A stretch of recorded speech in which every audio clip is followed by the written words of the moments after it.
দামোহদার কুরুলগাছিতে সরকারি প্রণোদনা সার মজুদ রাখার অপরাধে মোশাররফ নামের এক ব্যক্তিকে ৩০,০০০ টাকা জরিমানা করেছে ভ্রাম্যমাণ আদালত।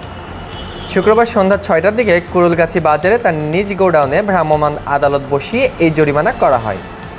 ভ্রাম্যমাণ আদালত পরিচালনা করেন দামোহদা উপজেলার সহকারী কমিশনার ভূমি KH তাসফিকুর রহমান।